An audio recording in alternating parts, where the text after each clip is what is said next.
Hi guys, Maikeru here. This is the Ultimate Hardcore Iron Man series. This is episode 4, and in this episode we get our first goals of this account complete. Then we go on to what is next in store for you all. So let's get right into this video. Starting today's episode off, I kind of want to get that 45 fletching and go do smithing and stuff as well. So I can make all of these headless arrows into actual arrows for GP before we start the construction grind. I feel like the GP we get from these is going to help the construction grind because we're going to need quite a lot of money. So I'm going to do some mining and smithing to get a rune hatchet, which is really easy to make. So we'll just go mine some runite and some luminite. Then make our rune hatchet, carry on the grind, get loads and loads and loads of arrow shafts, make them into headless arrows. Then farm tons of myth and addy for arrows and everything like that. I guess let's get cracking on that. So first things first, we need to get quite a lot of luminite. We can get this in the dwarven mine. Once we've got lots of luminite, we can fill like our ore box up with it. We can then get runite north of Yanil. We won't be able to store it in this addy ore box, so we'll probably just mine all 15 inventory slots. That'll give us enough runite to upgrade our ore box and make a pickaxe and a hatchet. Should be perfect. I believe we have enough runite ore to do our pickaxe, hatchet, and ore box now. I'm not 100% sure, so I'm going to mine it a little tiny bit more. Although a cache has just opened up, so I'm going to go do a cache before making the ore box, before making the hatchet and everything. Then it'll be on to fletching. We did it. There is 50 divination. And we managed to get the Diviner's Headwear add-on, which is kind of cool. Even though we've destroyed every single piece of our Diviner's outfit so far, if we do go around to training Divination, we can reclaim that from Diango and have the full outfit and the head add-on. Very nice. There we go. We have our rune hatchet, which we can add to our tool belt. And we have a rune ore box that we can have in our inventory now. And a rune pickaxe +1, which we've just added to our tool belt as well, which means we can get rid of this addy one. Pretty happy with the progress of that, so now we can go do our fletching and woodcutting with a rune hatchet. Gonna make life so much easier. Let's get that 45 fletching, shall we? 45 fletching coming in. That unlocks mithril arrows. We can finally tip all of these headless arrows. We have so many now. This should be 42 prayer. There we go, 42 prayer. We are 1 level away from protect from melee, and that will help with things like monkey madness in the future. So maybe 1 or 2 more Nemi Forest and we'll have that.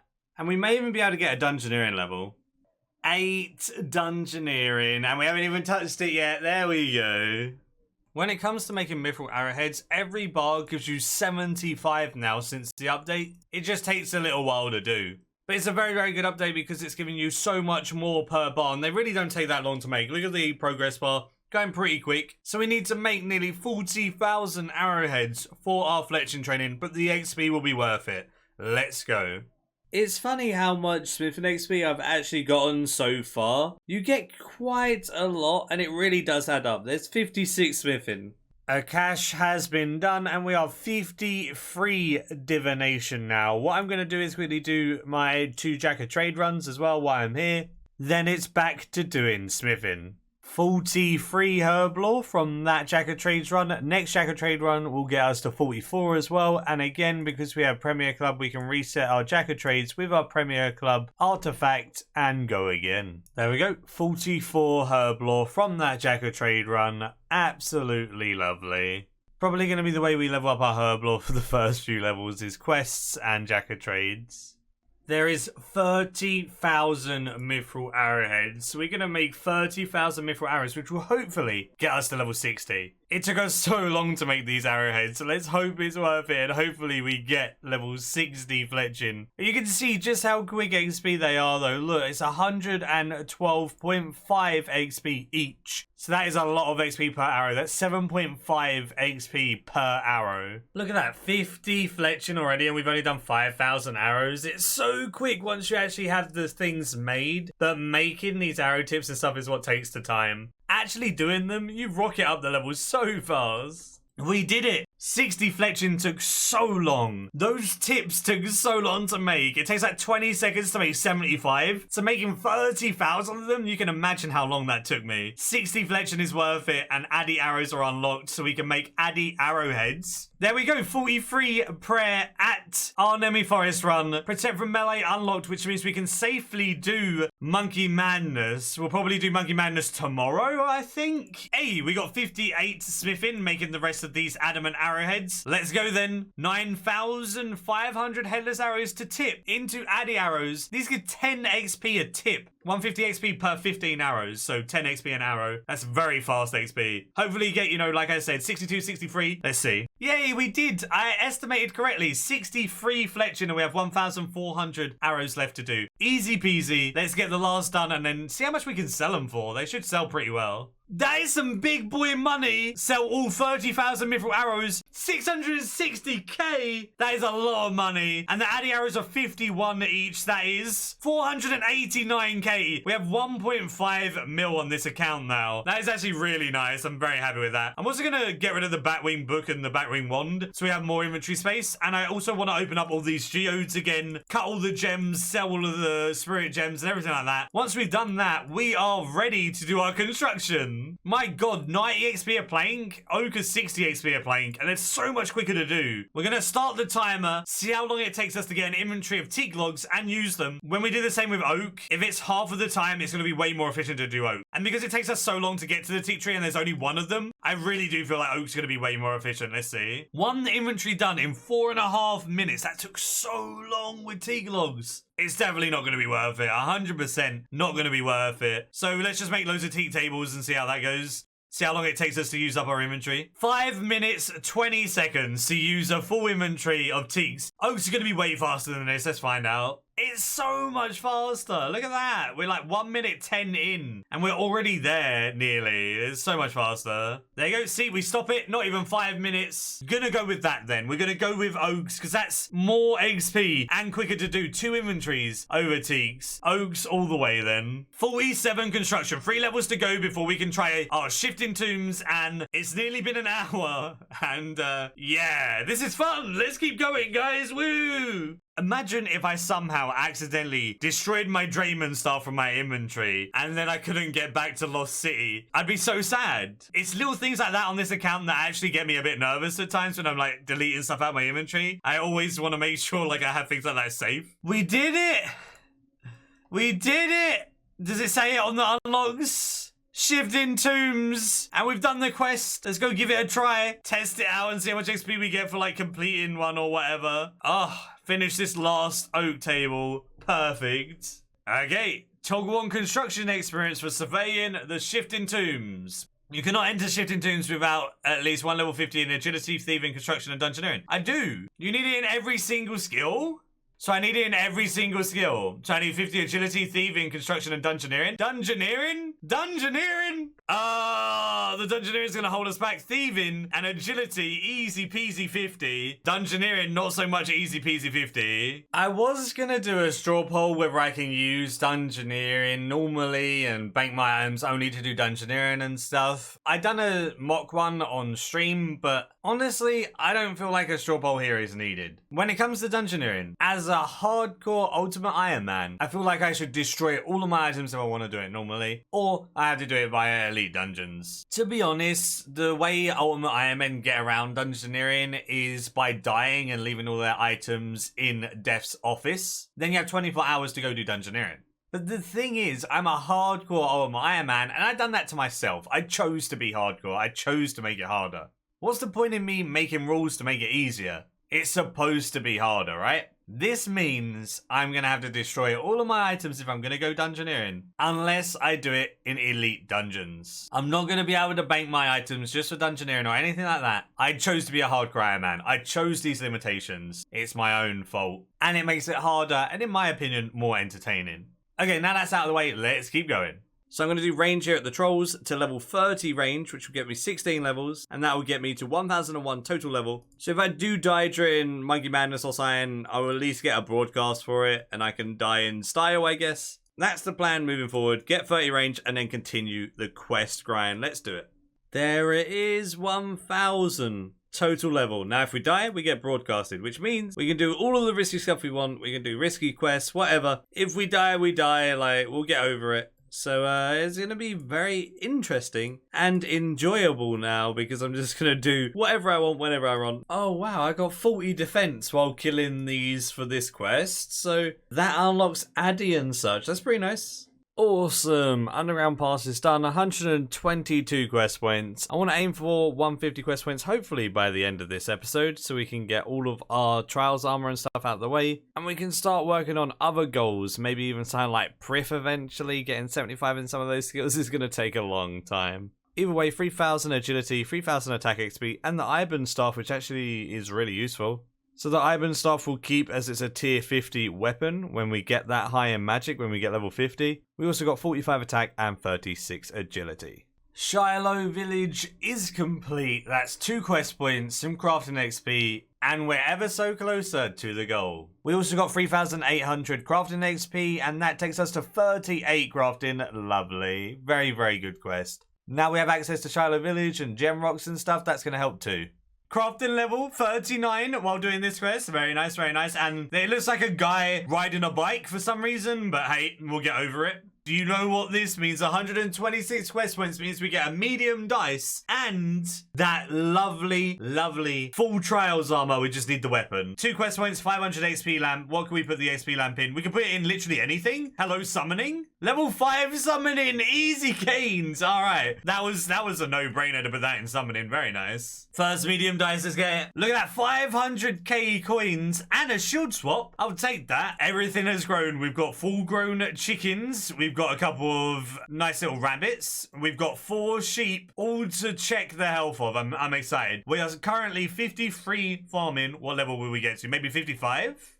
So we managed to get 8k away from 55. Not bad at all. That was a good play our own farm run. Get our chest plate, unlock it. Hello, chest plate. We just need 25 quest points for this vanquish. I am so excited. There is the full armor of the trials. Look at us. Actually looks kind of nice. I quite like the armor of the trials. Very, very nice. We got the Iron staff yesterday from Underground Pass. That requires 50 magic to wear. So what I thought I'm going to do is I'm going to kill ogres here. They are weak to like air spells and they're actually pretty easy to kill if you have 40 plus magic or whatever. And they give you a lot of XP. So I'm going to kill ogres here to 50 magic. Then I'm going to go do Monkey Madness with the Iron staff and it should be a breeze with that, hopefully. We'll have to see. But I will come back at 50 magic, I guess. Hopefully it doesn't take too long. Finally, 50 magic, Iron staff. Look at that beauty. Look at that. Let's just hit one of these just to see how quick we kill it. You ready? That's going to help us on the quest for sure. It's going to be very nice. Look at that, Sphinx. Easy game. It's the dreaded run.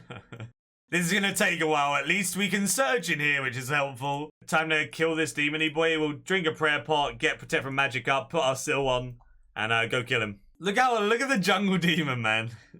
Look at him. I love how protection prayers are 100% on this one. Makes life so much easier. Do you remember when you used to camp in the corner, like down here, and let the gnomes kill most of it, and then you come in for like the last hit? I used to do that so much on Pures, where you had like no prayer. I didn't even realize that he gives you 10k. We got 10k some diamonds, and we have access to all of that lovely XP. So we're focusing on attack and defense several hours later. Cue the SpongeBob. Several hours later. Oh, that was really nice. 49 attack, 46 defense, 45 HP, 45 strength. Absolutely lovely games from that quest. That's why Monkey Madness is just so good to do. 1046 total level, 129 quest points, 21 quest points to go. Rune Mystery's done. Another fairly easy quest, just another quest point, and it unlocks the mini quest for the Abyss. If I want to do that in the future, I guess. Tower of Life done. 2 quest points for this, so we are 18 quest points away from our 150 goal. Got a bit of construction XP, bit of crafting, bit of thieving. Nothing great, and we got the builder uniform, which we don't need, so we can destroy that now and move on to the next quest, I guess. All fired up, done. 5,500 fire making XP and 20k isn't too bad. That quest was kind of annoying being limited on inventory space though. I had to keep like dropping items and stuff, but it was okay. That's another quest point, 133 quest points and 45 fire making. I thought to myself, hey, why not try some Dungeoneering in Elite Dungeons story mode and see just how well that goes? It's just not possible. I sat here for so long splashing over and over and over again in story mode with my tier 50 weapon. Tier 50 damage and accuracy just isn't good enough, even on story mode, to even try and go get Dungeoneering tokens here. Because of that, it means that I'm going to have to do Dungeoneering probably at a higher level. Or maybe if I destroy everything, I can do it then. I'm not sure. I really don't want to do Dungeoneering being able to bank everything though. Unless I get turned into a normal Iron Man, then I can die and keep my stuff at Death's office and do Dungeoneering. That would make sense, but I want to stay hardcore for as long as possible. But at least you can see here, I splashed way too much to make Elite Dungeons 1 an actual method right now for me. While popping to Shifting Toons just to see the actual requirements, there's some scarabs here. So I thought I'd kill the corrupted scarabs for some Slayer XP. You can just burst them for some easy Slayer XP. It's a daily. It does hurt you a fair amount. You can pop them twice in one stamp kind of thing. So if you click a second time, it will hurt you a second time, but give you a second XP drop. And they give you less and less and less XP as you go along, but they give you a lot of XP for the lower levels. So they're definitely worth doing. I should probably do these every day. It'd definitely be worth it. They scale very nicely too. And if you burst them all, you can go inside and then outside. And then they all respawn and you can do it again. Like I said, it gets worse and worse and worse XP. As you can see now, I'm getting 12 XP drops, so it's not really that worth it, especially with how much HP I'm using and stuff. So we'll pop this last one. They've despawned anyway. And we are 14.5 Slayer. Very nice. Level 9 Dungeoneering coming in. Who even needs to worry about doing Dungeoneering? 44 prayer as well on this Nemini Forest run. Very nice. Horror from the Deep is done. 4,600 strength, range, and magic XP. That's 46 strength and 31 range. Nice. Watchtower quest done. 51 magic and 139 quest points. 11 to go. So close now. We did the Just Another Cook quest for the Easy One quest point and an invitation to Recipe for Disaster. Don't think we'll be doing any of the Recipe for Disaster, but if there's any easy ones, we might do those. One piercing note done, 142 quest points. Only 8 more to go. Feels good, man. There we go. Between a Rock is done. Another 2 quest points for that one. And some mining, smithing and defense XP. No levels here, but a decent quest to get done. Pretty easy, pretty straightforward. 6 quest points to go. 2 quest points for Ichthalin's Little Helper. We got 4,500 Thieving and 4,000 Agility XP as well. Alongside that Amulet of Cat Speak. Should be a couple more levels as well. Yep, we advanced a Woodcutting level, 2 Agility levels, and 2 Thieving levels. Lovely. That was 5 levels from 1 quest. 4 quest points to go. There we go. Making history. Easy 3 quest points. That's 1,000 crafting, 1,000 prayer XP as well. 149 total quest points, which means all that we need now is Wolf Whistle, and we have 150 quest points, and we'll get loads of gold chance from Wolf Whistle. And I've got an idea for the next episode. It's going to be double experience weekend, right? Which means I'm going to do a lot of AFK mining, smithing, and fletching. Like I did before, making headless arrows with fletching. Then I'm going to do mining and smithing to make loads of Addy arrowheads and rune arrowheads. And then fletch all of those headless arrows and those arrow tips together during double experience weekend. So I can AFK do that on this account while still playing on my main on double XP. Because double XP is going to have a lot of gains on my main. That means I'm going to be AFKing a lot. Wolf Whistle is going to be done in just a second. Then after Double Experience Weekend, with those chants from Wolf Whistle, I'm going to focus on summoning. I want to get 52 for a Spirit Terror Bird. That also gave me 40 crafting. Very, very nice. Wolf Whistle done, 150 quest points, finally. And lots of gold charms to use for summoning, alongside a little bit of starting XP. We went from level 5 to 7 summoning, and now we've got those gold charms to give us a nice head start when we start training summoning after double experience weekend. I get to claim my hybrid weapon. Feels absolutely amazing. Although it seems like it's only a tier 75 weapon and I can't scale it down like I can scale the armor. So I guess I can use my Iban staff into Guthic staff into this. So we can have a tier 50, tier 60 and tier 75 weapon. At least we've got it ready for when we upgrade from a Guthic staff to this. Time to open up my medium dice and see what we get. What is it? 500k and green dragon hide chaps. Gee. Another thing that's going on the floor. I know it's kind of a waste of a fortunate component as such, but the 500k is way more use to me right now than a fortunate component. I can easily do clue scrolls in the future if I need fortunates. Even though the Vanquish is tier 75, we could destroy it and reclaim it at any time. So at least we can reclaim that at another time. Now what we're going to do is we're going to go and chill, AFK, get prepared for double XP on our main and just chop down willow logs, make loads and loads of headless arrows, then make loads of addy and maybe even rune arrows if we can get 75 fletching. Let's go. That's it for this video. We're 1074 total levels, 62 combat, and we have our 150 quest point, and we finally got our goal of the Vanquisher and full hybrid quest gear. Quick rundown of what our plans are. We're going to make arrows for GP and XP in smithing, mining, and fletching. It's super AFK. That allows me to do stuff on my other accounts during double XP because I want to go for 5 bill on my main and stuff. And I can have this in the background to just make in those arrows. After we've done that, after double experience weekend, we're coming in strong with the summoning grind. I want to get a Spirit Terror Bird, and I don't really care about Dungeoneering right now. I'm going to put Dungeoneering on hold. A way I can train construction semi-efficiently without the need of Dungeoneering or anything would be use a Spirit Terror Bird, put my logs in the Terror Bird so we can make 2 inventories of planks every time we go to Tavali, and get 50 rune crafting for Viswax for quick teleports. Both of those things will go hand in hand so nicely to get 60 construction for player-owned farms and our large paddock. And I know 52 summoning is going to be a very long grind and very interesting, so we can dedicate a whole episode to that. A lot of people were saying there was so much happening in one episode and they couldn't really keep up and stuff. That was just because we had so many low-level skills that were so easy to train, we were just getting them all out of the way kind of thing. Now we're going to be going on big stretches and we're going to focus on particular skills each episode and try and get them done without the use of a bank. It's definitely going to be very interesting and I hope you guys are excited for it as I am. Do give the video a like if you did enjoy. Feel free to comment any suggestions or anything like that in the comments down below. And until next time, see ya.